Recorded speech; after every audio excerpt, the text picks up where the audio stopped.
ये तो अब्दुल बारी है, ये तो अच्छा बच्चा है, ये दुआएं सीखता है, अच्छी बातें बताता है। ये तो अब्दुल बारी है, ये तो अच्छा बच्चा है, ये दुआएं सीखता है, अच्छी बातें बताता है। सुबह जल्दी ये उठता है, ये ब्रश भी करता है, ये दूध भी पीता है और फ्रूट्स भी खाता है।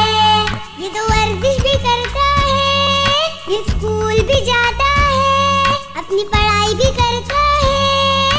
ये तो कुरान भी पढ़ता है, अपनी पढ़ाई भी करता है, ये तो कुरान भी पढ़ता है। ये तो अब्दुल बारी है, ये तो अच्छा बच्चा है, ये दुआएं सीखता है, अच्छी बातें बताता है। सुबह जल्दी ये उठता है, ये ब्रश भी करता है, ये दूध भी पीता है और फ्रूट्स भी खाता है।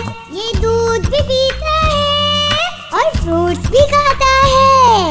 ये तो वर्जिश भी करता है और स्कूल भी जाता है, ये पढ़ाई भी करता है और तिलावत कुरान